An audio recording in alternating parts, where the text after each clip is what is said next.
तो दोस्तों, क्योंकि रिश्तों के भी रूप बदलते हैं कि आज के एपिसोड की शुरुआत होती है उसी भीड़ से जहां पूरा परिवार बच्चों को लेकर आगे बढ़ रहा होता है। तभी अचानक म्यूजिक की आवाज सुनाई देती है। सभी लोग पीछे मुड़कर देखते हैं तो एवी ऊपर सीढ़ियों पर खड़ा होकर गाना गा रहा होता है। उसकी आवाज सुनते ही भीड़ का माहौल बदल जाता है और सारे लोग तालियां बजाने लगते हैं। इसी बीच वृंदा भी आगे आती है और सभी स्टूडेंट्स से अपनी बात ध्यान से सुनने के लिए कहती है। वो समझाती है कि उनका ये प्रोटेस्ट सिर्फ उन तक सीमित नहीं रहेगा, बल्कि उनके परिवार और पेरेंट्स पर भी इसका असर पड़ेगा। वो खुद भी एक माँ है और उसके बच्चे भी इस प्रोटेस्ट में शामिल हैं। इसलिए वो समझ सकती है कि एक माँ के तौर पर अपने बच्चों को लेकर कितना डर और चिंता होती है। वृंदा कहती है कि स्टूडेंट्स के साथ जो हुआ वो गलत है और उनके साथ नाइंसाफी हुई है, लेकिन इसका जवाब हिंसा या कानून को अपने हाथ में लेकर नहीं दिया जा सकता। अगर उन्हें इंसाफ चाहिए तो उसके लिए कानूनी रास्ता अपनाया जा सकता है। वो पिटीशन फाइल करके जिम्मेदार लोगों के खिलाफ लड़ने की बात करती है, लेकिन शांतिपूर्ण और कानून के दायरे में रहकर।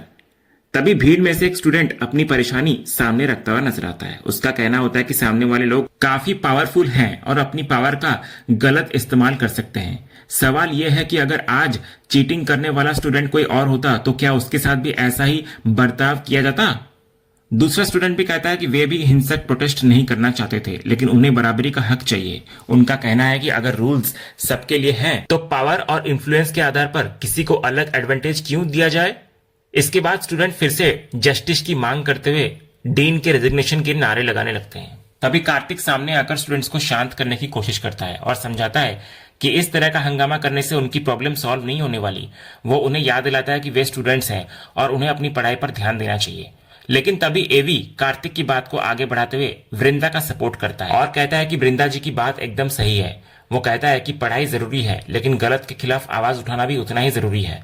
फर्क सिर्फ इतना है कि विरोध का तरीका सही होना चाहिए। एवी समझाता है कि अगर स्टूडेंट्स भी हिंसा और मारपीट पर उतर आएंगे तो उनका असली मुद्दा पीछे छूट जाएगा। इसके बजाय अगर वे साइलेंट और पीसफुल प्रोटेस्ट करेंगे तो उनकी बात ज्यादा मजबूती से सामने आएगी और उनकी यूनिटी भी दिखाई देगी। माधवी भी एवी की बात से सहमत होती है और कहती है कि अपने राइट्स के लिए खड़ा होना जरूरी है, लेकिन बिना वायलेंस के। टिम्सी भी एवी का साथ देती है और अक्षय भी साफ कर देता है कि वो भी एवी के साथ है। जब बाकी स्टूडेंट्स देखते हैं कि उनकी बात को समर्थन मिल रहा है तो वे भी शांतिपूर्ण प्रोटेस्ट के लिए तैयार हो जाते हैं। कार्तिक भी एवी की बात से एग्री करता है और मानता है कि उसका तरीका सही है। ये सब देखकर वृंदा मनी मन सोचती है कि अगर ये बच्चे शांतिपूर्ण तरीके से अपने हक के लिए खड़े हो सकते हैं तो वो भी क्यों पीछे हटे। तभी एवी नीचे जाकर स्टूडेंट्स के बीच बैठ जाता है। उसको देखकर सारे स्टूडेंट्स भी जमीन पर बैठ जाते हैं। उसके बाद परिवार के लोग भी वहीं बैठकर उनका साथ देने लगते हैं और कार्तिक भी इस पीसफुल प्रोटेस्ट का हिस्सा बन जाता है। लेकिन अचानक माहौल में थोड़ा उत्साह लाने के लिए गोपू ढोल लेकर वहां पहुंचता है। वो सभी से कहता है कि इतना शांत रहने की जरूरत नहीं है। अक्षय उसको पूछता है कि आखिर हुआ क्या है। तभी गोपू उसको सोशल मीडिया चेक करने के लिए कहता है। तो अक्षय जैसे अपने फोन पर सोशल मीडिया खोलता है, उसके चेहरे पर खुशी आ जाती है। सब लोग उससे पूछते हैं कि आखिर ऐसी क्या खबर है। तब एवी सबको बताता है कि उनकी बात सुन ली गई है। कॉलेज के डीन को हटा दिया गया है और जिन स्टूडेंट्स ने चीटिंग करी थी उन्हें उनके साथियों समेत सस्पेंड कर दिया गया है। और सबसे बड़ी बात यह है कि अब एग्जाम्स दोबारा करवाए जाएंगे। ये सुनते ही वहां मौजूद स्टूडेंट्स और परिवार के लोगों में खुशी की लहर दौड़ जाती है। गोपू फिर ढोल बजाने लगता है और सारे स्टूडेंट्स खुशी के मारे नाचने लगते हैं। हर तरफ एवी के लिए तारीफ सुनाई देती है। स्टूडेंट्स उसे अपना रॉक स्टार बताते हुए उसके लिए प्यार और सपोर्ट जाहिर करते हैं। इसी बीच अक्षय वृंदा के पास जाकर मुस्कुराते हुए कहता है कि आज के बाद वो भी एवी का फैन बन गया है।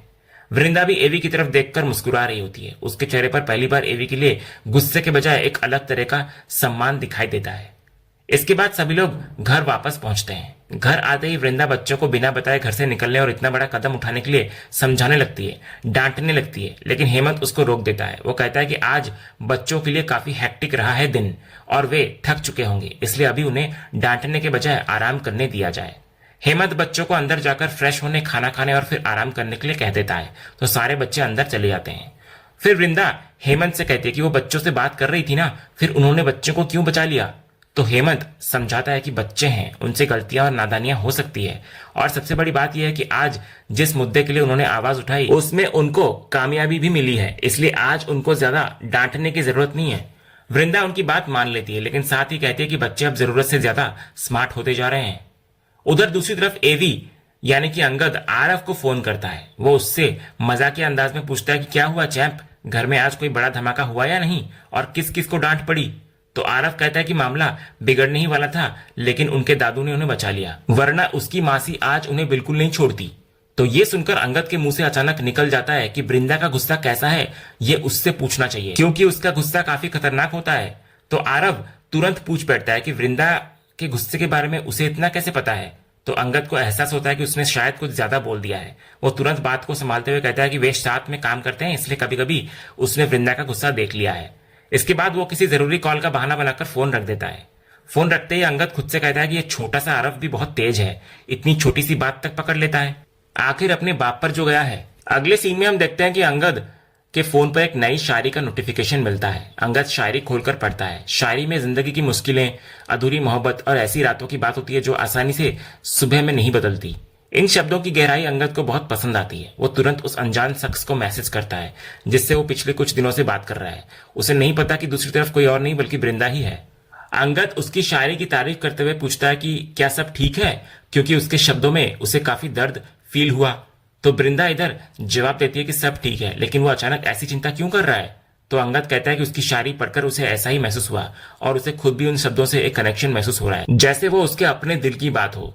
तो वृंदा इस पर उसको धन्यवाद देती है और फिर पूछती है कि वो इस वक्त जमशेदपुर में कैसा फील कर रहा है। तो अंगद मजाक में उससे पूछता है कि उसे कैसे पता कि वो जमशेदपुर में है, क्या वो उसकी जासूसी कर रही है। तो वृंदा हंसते हुए समझाती है कि वो कोई जासूस नहीं है। वो कहती है कि एवी इतना बड़ा सुपरस्टार है कि मीडिया को उसके बारे में हर छोटी बड़ी खबर मिल जाती है। तो अंगद मान लेता है कि वो सच में जमशेदपुर में है और एक दोस्त के लिए वहां आया है। वृंदा इस पर मजाक में पूछती कि आखिर एवी जैसे बड़े सुपरस्टार का भी कोई दोस्त है, वो भी जमशेदपुर में। बातचीत इधर चल ही रही होती है कि वृंदा की नजर टाइम पर पड़ती है। रात के 12 बज चुके होते हैं। उसे याद आता है कि अगली सुबह प्रेस कॉन्फ्रेंस है और उसे भी सोना है, इसलिए वो अंगद को भी आराम करने की सलाह देती है। तो अंगद उसके केयरिंग अंदाज को नोटिस करता है और मजाक में कहता है कि अब उसे पूरा यकीन हो गया है कि सामने वाली एक लेडी है। वृंदा पूछती है कि उसे ऐसा क्यों लगा। तो अंगद 2 रीजंस बताता है। पहली कि वो उसकी इतनी चिंता कर रही है और दूसरी चिंता करने के साथ साथ उसे इंस्ट्रक्शंस भी दे रही है, यानी केयरिंग भी और थोड़ी बॉसी भी। वृंदा भी पलटकर बोलती है कि उसने तो उसकी पहचान के बारे में कभी कंफर्म नहीं किया, लेकिन अगर उसे ये पता ना भी होता कि वो आदमी है तो उसके मैसेजेस से अंदाजा लगाया जा सकता था। अंगद इसके बाद कहता है कि वो इस समय जमशेदपुर की अपनी फेवरेट जगह पर बैठा है। वृंदा क्यूरियस होकर पूछती है कि आखिर जमशेदपुर में ऐसी कौन सी जगह है जो उसकी फेवरेट है। तो अंगद कहता है कि डालमा हिल्स के रास्ते पर एक छोटी सी चाय की टपरी है और वो वहीं पर बैठकर चाय का आनंद ले रहा है। तो यह सुनते ही वृंदा अचानक से बिल्कुल शांत हो जाती है। डालमा हिल्स और उस चाय की टपरी का नाम सुनकर उसे अंगद की याद आ जाती है। पुरानी यादें उसके सामने लौट आती हैं और वो खुद को रोक नहीं पाती। उसकी आंखों से आंसू निकल पड़ते हैं। उधर अंगद मैसेज करता है कि अचानक वो चुप क्यों हो गई, सब ठीक तो है ना। वृंदा खुद को संभालते हुए कहती है कि सब ठीक है, बस उस जगह का नाम सुनकर कुछ पुरानी याद आ गई। तो अंगद भी कहता है कि उस जगह से उसकी भी अपनी बहुत सारी यादें जुड़ी हुई है। ये कहते हुए उसके मन में भी वृंदा की पुरानी यादें ताजा हो जाती है। लेकिन इससे पहले कि दोनों की बातचीत आगे बढ़ती, अंगद के फोन की बैटरी खत्म हो जाती है। दूसरी तरफ वृंदा देखती है कि जिस शख्स से वो बात कर रही थी वो अचानक से ऑफलाइन हो गया। दोनों अपनी अपनी जगह पर एक दूसरे के बारे में सोचते रहते हैं। उन्हें यह पता नहीं होता कि जिस अनजान इंसान से वे रोज बातें कर रहे हैं वो असल में वही शख्स है जिसे वे अपनी लाइफ में खो चुके हैं। अंगद वृंदा की यादों में खोया होता है और दूसरी तरफ वृंदा भी अंगद के साथ बिताए हुए पुराने पलों को याद कर रही होती है। अगली सुबह घर पर हेमंत वृंदा से पूछता है कि ब्रांड लॉन्च पार्टी की तैयारियां पूरी हो गई या नहीं। तो वृंदा बताती है लगभग सारी प्रिपरेशंस हो चुकी है और वो एक बार फिर सब कुछ चेक कर लेगी। इसके बाद वृंदा देव को जल्दी तैयार होने के लिए बुलाती है क्योंकि आज एवी की प्रेस कॉन्फ्रेंस है और उन्हें देर नहीं करनी। तो देव इतने में वहां आता है और उल्टा अपने स्किन केयर रूटीन को लेकर बिजी होता है। वो कहता है कि उसे सीरम लगाना है और उसे प्रॉपर्ली मसाज करने में टाइम लगता है। वृंदा उसको समझाती है कि वो ये सब बाद में गाड़ी में कर सकता है। देव मजाक में वृंदा को भी स्किन केयर करने की सलाह देता है, लेकिन वृंदा साफ मना कर देती है। उधर सलोनी और मुन्नी आपस में देव की ग्रूमिंग हैबिट्स को लेकर मजाक करती हैं। सलोनी कहती है कि आमतौर पर ड्रेसिंग टेबल पर पत्नियों का सामान होता है, लेकिन उसके कमरे में पति का सामान ज्यादा दिखाई देता है। ऋतिक भी देव का टांग खींचते हुए कहता है कि वो घर का सबसे छोटा है और फिर भी ग्रूमिंग को लेकर सबसे ज्यादा सीरियस रहता है। वो मजाक में हेमंत की फिटनेस और लुक्स का एग्जाम्पल देकर कहता है कि परिवार के जीन्स तो वैसे ही अच्छे हैं, इसलिए देव को इतना तैयार होने की जरूरत नहीं। तो इस पर वहीं बैठा हेमंत सबको अपनी टांग खींचना बंद करने और नाश्ता करने के लिए कहता है क्योंकि उन्हें पहले ही देर हो रही होती है। इसके बाद सभी लोग ऑफिस के लिए निकल पड़ते हैं। उधर घर पर सलोनी आरव को दूध देती है, लेकिन दूध काफी गर्म होता है और आरव की जीभ जल जाती है। वो दर्द से चिल्लाने लगता है।